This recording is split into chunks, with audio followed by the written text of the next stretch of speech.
All right, welcome everybody. Today we're going to go over niche research. So we're going to review how to make money and what niches are going to make you money.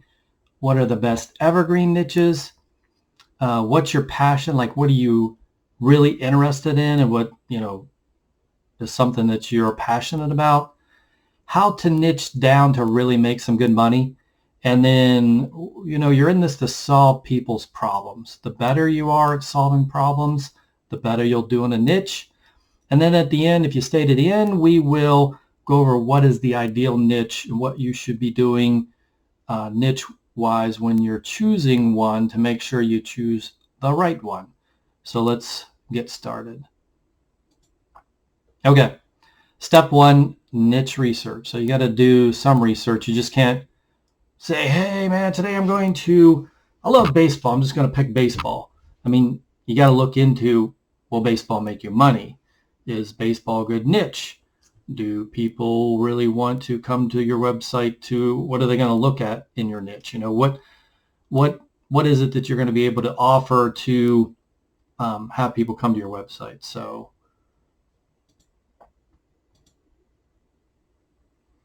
making money in the niche. So one of the things you want to do when looking at niches is what are you going to sell, or what are you going to be able to provide to them to make money with your website? Now, this may be just a fun website. I mean, a lot of people like, hey, I love sewing, so I'm just going to start a sewing website. And then later on, they figure out, oh, if I add some products and do some things, I can make some money. So if you just want to, do your own niche, just have fun, just go ahead and have fun. It's not a big deal. But you want to, if you're really in this to make money, you need to really think through it. So the first thing, are you going to sell products, any kind of e-commerce? So maybe you want to start a baby website, so you can sell baby products. You can sell strollers. You can sell, anything that involves a baby.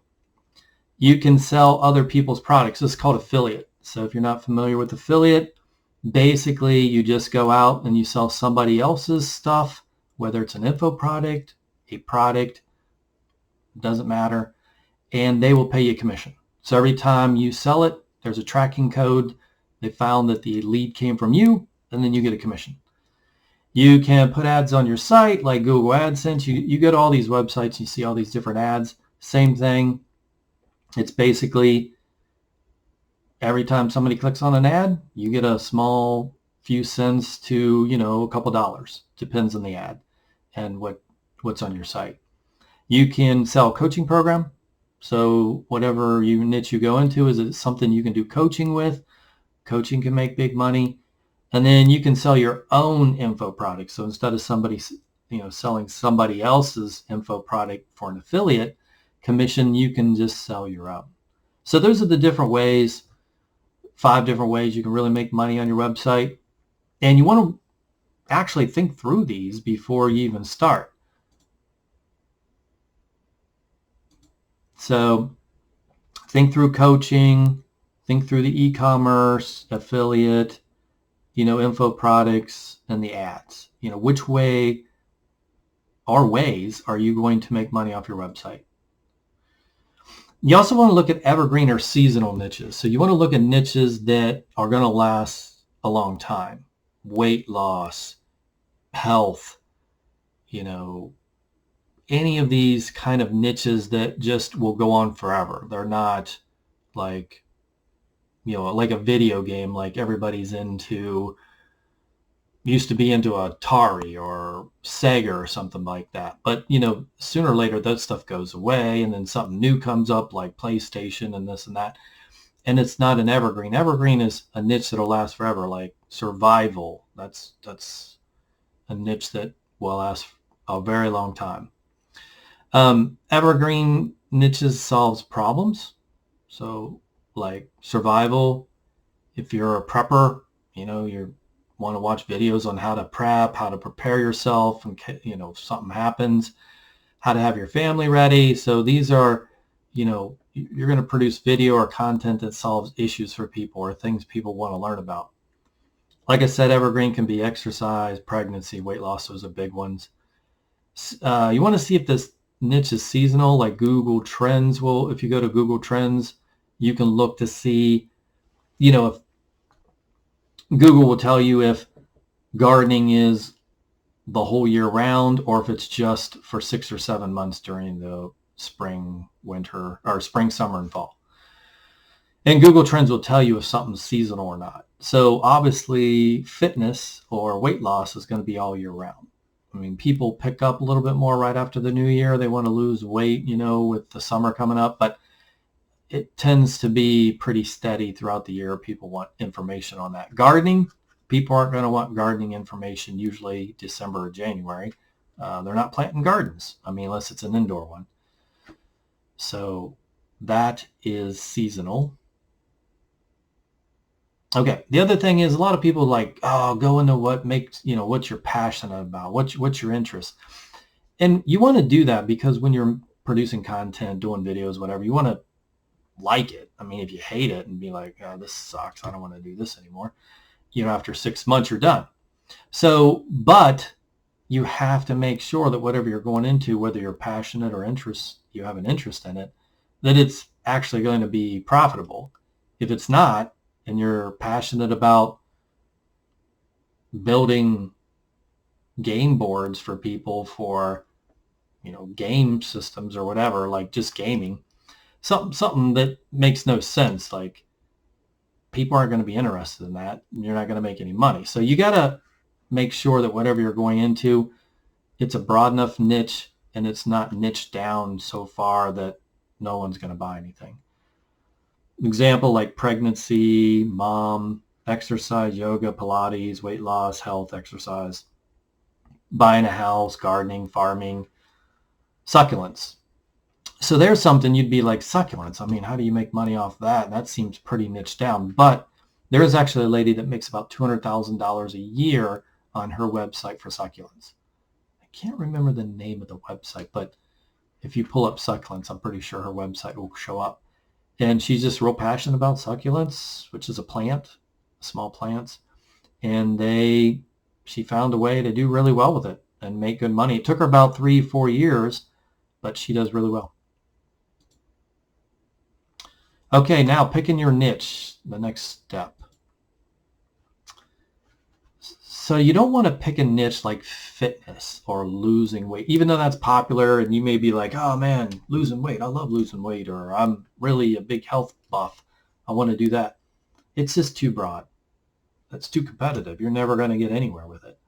So don't do weight loss. Instead, niche down. Do like HIIT, high intensity interval training to lose weight. Do something like that, or vegan for weight loss, some kind of vegan program that you know of, or you're a vegan and it's really helped you with your weight loss. You can go through how that worked for you and all the different steps and all the different recipes and different things people can do to lose weight as a vegan. A weight loss over 40, there's niche down. For anybody that's over 40, here's the best way to lose weight, which would be a lot different than maybe a 20-year-old or a 30-year-old. So that's how you niche down. You go from a really broad niche like weight loss down to like the 3 we just listed. Okay, step 3, you want to solve people's problems. This is the key. If you're solving a problem, you're helping people out, they will come to your YouTube channel, come to your website, they will do whatever to figure it out. And if you give them the answers and it makes sense and it works, they'll keep coming back. So you need to pick a niche that solves a problem, makes life easier. Top money-making niches are like marketing, finance. There's a site we got here, Dollar Sprout. And they went into the finance niche, which is super competitive. But somehow they made it work. Within 2 to 3 years, they were doing $200,000 a month. And they made most of their money through ads. And that site does really well. I don't know how they did it because the finance niche is super competitive. So there's a story out there, just say, story for Dollar Sprout making it in the finance niche, and it'll pull up the article. You can read about it. You got food and lifestyle, mom blogs and travel blogs. Now, all these are popular, but I wouldn't go into them I wouldn't start a mom blog. I would be like, moms over 40 or travel, Paris travel blog. I would be more specific. Travel blog, I mean, that's travel the whole world. Maybe you are an expert at traveling to Thailand or Paris or Egypt or whatever, and you just start a page on that one topic, like traveling to Egypt. What's the best places in Egypt? What's the best restaurants to go in Egypt? What to avoid in Egypt? What to be careful about when you travel to Egypt? Different things like that. Then what you do, if you have a more broad name for your travel name, you can look at our videos on how to pick a niche name or how to pick a website name. You want to be careful because you just won't want to be Egypt travel, because then when you expand to other countries that you know about or you've traveled to, or you want to expand to more of a broader base travel blog, if you just have Egypt travel blog, then your blog's usually just going to be about Egypt. Where if you have my travels abroad or something like that.com, then you can focus on Egypt, get a bunch of traffic coming to your site just based on people from Egypt, and then expand into other countries that you know information about or can research and expand your blog. So make sure you don't take a name that you're so niched down that you can't expand it after that. Okay, conclusion. So let's get into it, the ideal niche. Now, before I get into the ideal niche, I would love if you could hit the like button or share anything, share us out there on your social media. You can hit the bell, remind you anytime that we have new content come out. So if you can do that, that'd be great. The ideal niche is something that would be evergreen, last a long time, not something that's just a fad. Not seasonal. So if you have to do a seasonal one, that's fine. You can make money on seasonal. You're just going to make, like if you do kayaking. I mean, there's not a lot of winter kayaking. Most people kayak in the summer. So it's 6-7 months out of the year your site could be busy, but the other 5-6 months might not be so busy. So that would be a seasonal one. So try not to pick seasonal if you can, but if you're really into kayaking and that's what you want to do, then you can do it. It's just you'll limit yourself a little bit. You want something not super competitive, like, hey, I want to start a website on weight loss, too competitive. And then not too broad, like we said. Don't go too broad, like a huge category like weight loss. You got to niche down to losing weight, over 40, something like that. So that is the ideal niche that you need to think about and review before you pick the niche that you want to go into. We have some other videos coming up on how to pick your domain name, how to set up your website, and how to get this niche of yours, this niche blog set up so that you can start making money and doing well with your website.